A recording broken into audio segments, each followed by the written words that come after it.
Hi, welcome YouTubers, episode 21, and today I was going to have a look at the 12 volt electrics, but I just crossed my mind that I really ought to sort of cover a little bit on the kitchen area for you, which is just there behind me, as you can see, because if I don't do it now, everything's going to get covered up and you won't be able to see the construction. So we'll just have a look at that today. Firstly, one or two things about the layout of the van. It's 5.4 meters long, the van I've got, and inside the load space we've got 3,200 millimeters by 1830 millimeters wide. Apologies if you don't work in millimeters. All I can suggest is that if you like centimeters, divide by 10, and if you like inches, if you divide by 25.4, that will get it into inches for you. But as I'm from an engineering background, I do tend to work in millimeters, as that's what we use, either millimeters or meters. So this diagram here just shows the load space in the Movano. It doesn't actually show the driver's seat and the cab area at the front, so it's just 3,200 long by 1830 wide. It's about 6 foot wide in the old money, and you can see that I've got the fixed double bed and garage at the back. 1200 or 4 foot wide by 6 foot for the bed, so that takes up quite a bit of space. I've got the shower area behind me. I'm sitting on this pink seat here. That's 800 by 680, and a table which we're actually on at the moment. I've got the curtains at the front closed. We're in stealth mode at the moment because I haven't got all of the front seats swiveled. So what you can see actually here is the load space that I've got on my little diagram. So we're sitting on this pink seat here. In front of me this green table, and to the side of me, just there, we have that additional little seating. There's my halogen fire in the doorway there. So all we're left with for the circulation space is the yellow area, the big sliding door there. I've cut that down to 450 where the heater is. That's where you walk in. So that's that 450 millimeters wide. That's quite wide enough to walk through. But the real pinch points in this particular layout are just here between the kitchen and the seat I'm sitting on. And because I'm covering the kitchen today, this really dictates the kitchen construction and how it's all worked out. So I've only got 500 millimeters to walk through there, which is just a little less than 6 foot, which is okay. I mean, it could be more, but unfortunately I'm dictated by the width of the van.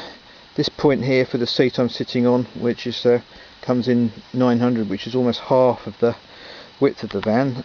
So I really couldn't bring this kitchen out very much more, because I needed to get this walk through space here. And once you get into the kitchen area, you've got 625, which is 2 foot, which is plenty of room to work in.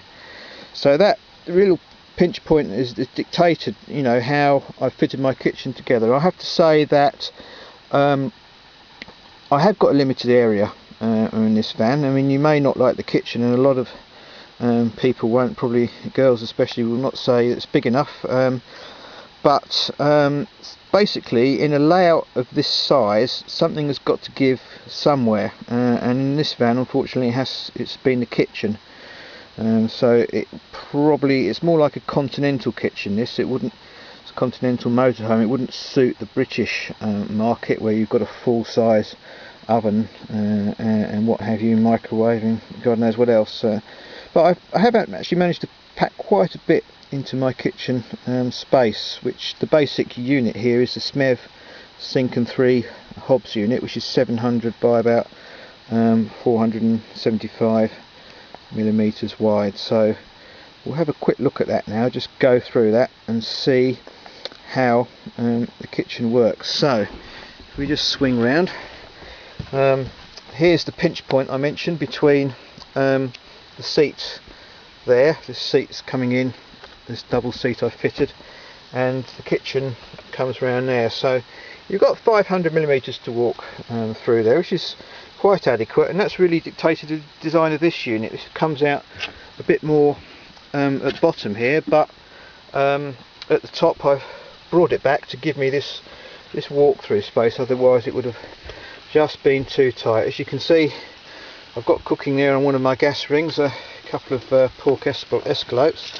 I'll just show you actually while we're working on this area how the turbo fan works for the roof. You see you've got the kitchen fumes coming up like that from the gas stove, and there's the turbo vent in the roof there. All I need to do is just open that like so, and that creates a huge draft. I mean that will quickly take the cooking fumes up and out there, and it really works very effectively indeed to clear the van of smoke. So here's my little kitchen area. I've just made the straining board, which I'll show you in a little bit. You've got the sink there. You've got the 3-ring SMEV hob. Moving round on the bed, what I tend to do is I created a little bit of additional layout space here. I just put a towel on the bed. I don't put anything greasy or dirty on there, just really lay out for, I've got salt and pepper there, antibacterial cleaning fluid, just kettle, a couple of dishcloths. The bin arrangement, so I've got a little bin down in the corner here, just down underneath the switch panel, so that's quite good to put away little bits of paper and bottle tops. And then what I use in the garage, I've got a full-sized bin there. Hope there's enough light to see that. Let's just bring a little bit more light there. And that is very useful for putting away, you know, the bigger pieces of rubbish. Get them in the garage, out of sight like that. Lock the door, which keeps any smells at bay as well. So that's quite useful. So I've got my additional little bit of layout space here. Moving round on the kitchen, we've got obviously the 3 gas rings with the SMEV set up here. There's the little bowl there, 300mm wide, or 300mm in diameter I should say. I've made this, which may interest some people. It's basically out of a chopping board, and I've just cut the profile there of the tap there like that, so that flicks in to form an extra work surface like that. When I can cut things on there, you can still use the tap like that to clean that off, and it will just basically brush off, and it drains into this little hole here into the sink. And to get that sort of fitting in, I've put an aluminium angle underneath there, so you can see that on the bottom there, just an aluminium angle, and the 3 screws there, and that's cut or positioned exactly so it fits in between there and there. So that's, once I put that in, it's really nice and solid, so that can store up back up there out the way or somewhere else if I want to use the bowl. And I've got an additional bowl as well, a plastic one to put in there.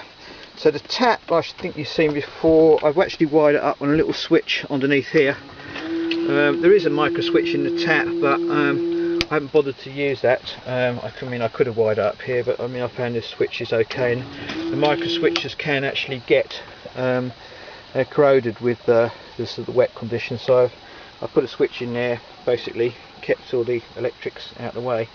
The water supply at the moment comes from this cupboard here, which I'll just quickly show you that. You may have seen the bottles before. I've got on the right hand there drinking, on the left hand waste, and then from the kitchen, a bit dark under there so you won't be able to see it, but basically the waste pipe coming, you can just see the grey waste pipe that trickles into there, and there's a submersible pump in the drinking container.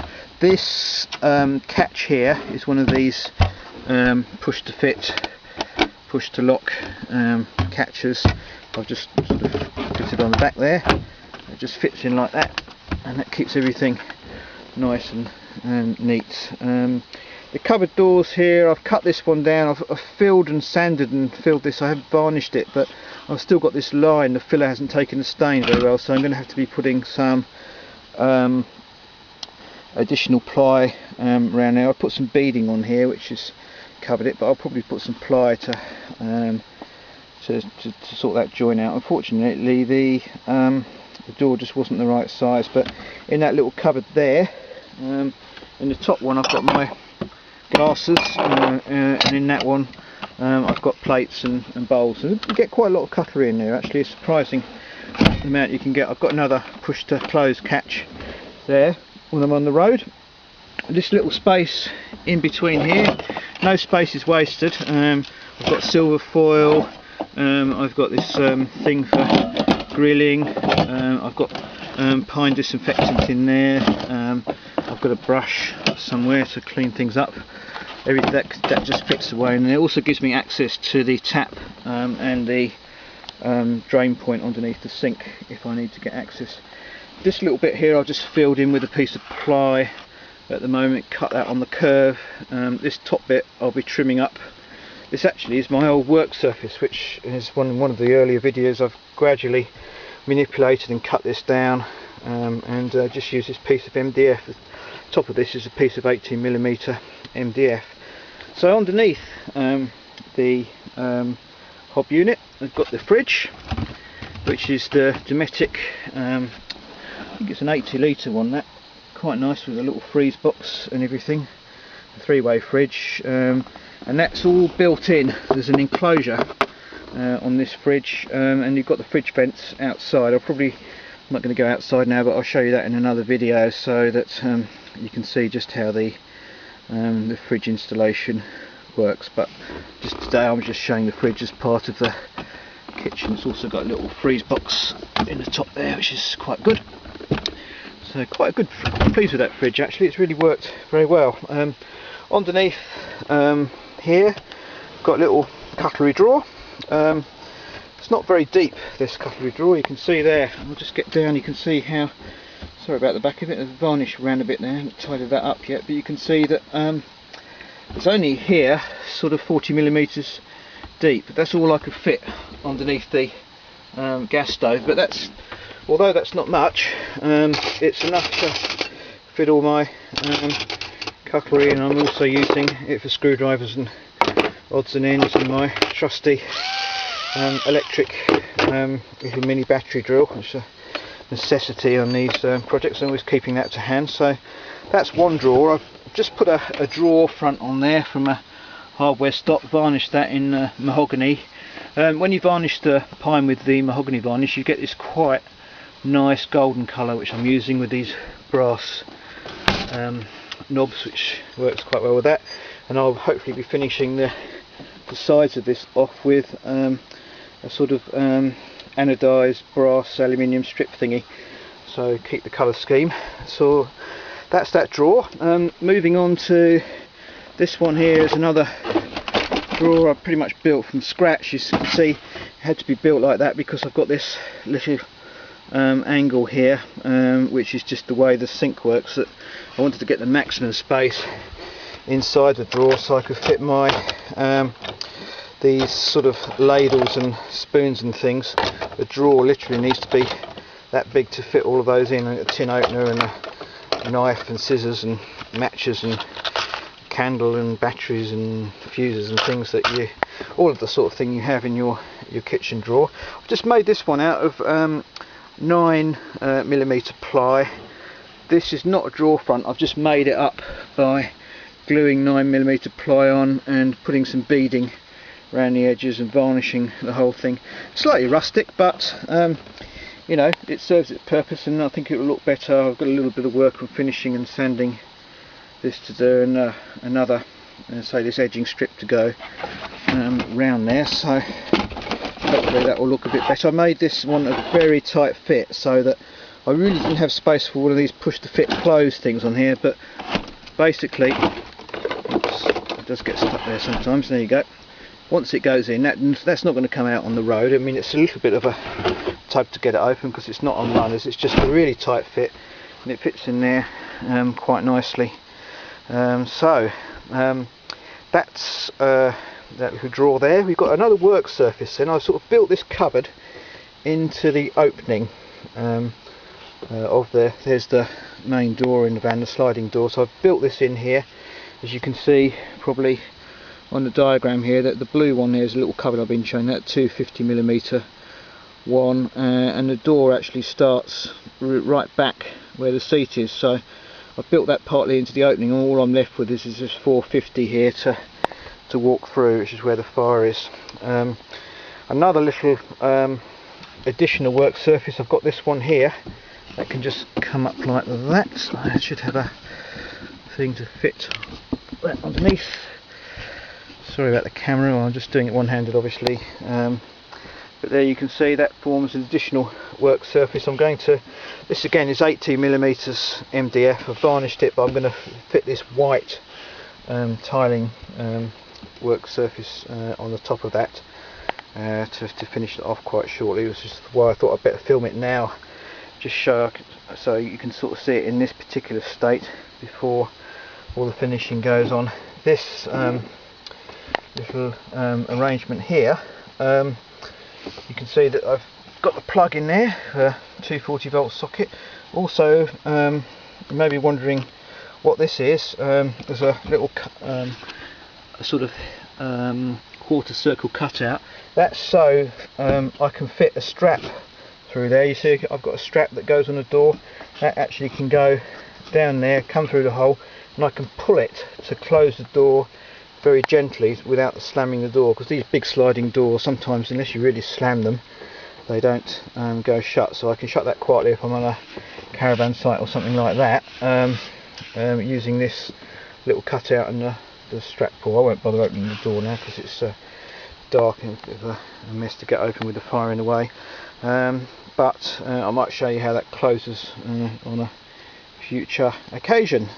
So it's really fitted quite a lot into this little space. I've got additional work surface, so I've got a work layout space there on the bed with a towel. I've got one over the sink, I've got one here, and I've got an additional one there. So when you're cooking, it's really quite enough to cook quite a decent meal actually. Over it I've got the cupboard, which again is on this sort of pine cupboard door with the brass handles. I've actually again varnished this in mahogany on the pine. You get this golden colour, which I think works out quite well. And on this back here I'm probably going to be fitting this white sort of vinyl tile surface, so you get the contrast of the gold against the white, which I think should work quite well. It will hide all my screw holes and all those bits and pieces in there.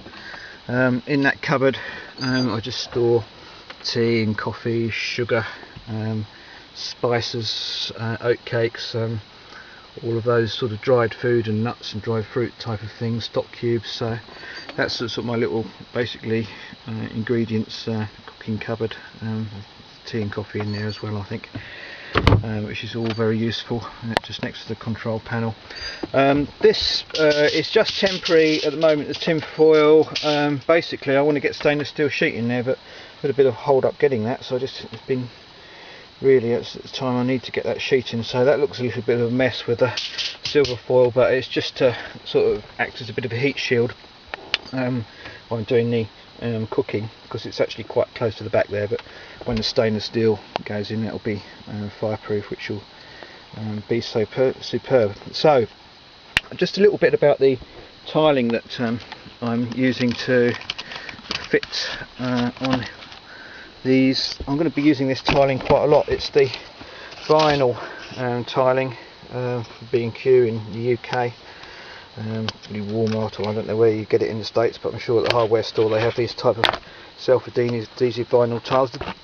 The adhesive on these tiles is not particularly good, unfortunately, but what I tend to do is stick them down, and I'll stick them down with Sikaflex 512 or serious stuff. There's epoxy or a mastic adhesive rather. So I'm going to be using this vinyl tiling a lot. Originally I had the grey, that granite effect tiles, as you can see on the floor there, but I thought it was just too dark for this surface, so I've been waiting a while until I got the vinyl stuff. It does join, there's a joint there. It's not too bad to work either. You can get the joint to be hidden if you really, it's not quite stuck down, so you can just about see that one, but once you work at it, you can really sort of hide your joints as though you would on the floor. It's about it really for the kitchen, apart from I will show you just before I put it in, I've got this little unit here which I've made out of, this is out of 6mm ply. It's going to be going on there somewhere. It looks a bit rough at the moment, I know, but it's because sort of is in the unfinished state. What's going to happen is you're going to have the two glasses in there. There's going to be some plywood round the front there, and then these glasses, the way that's going to work is in the bottom space there's going to be on there a downlighter, so that will be on the switch, so that will light up the worktop surface, and then there'll be some blue LEDs which will shine through the bottom of these glasses, and hopefully I'll get sort of blue effects in the corner, like I've got that blue one here just up in this corner to add a bit of mood lighting in the corner. So that's really an overview of the kitchen before I go too much further with it. I hope that's been useful, and there's been a few ideas maybe for your own conversion in there. Until next time, which I promise will be the 12-volt electrics,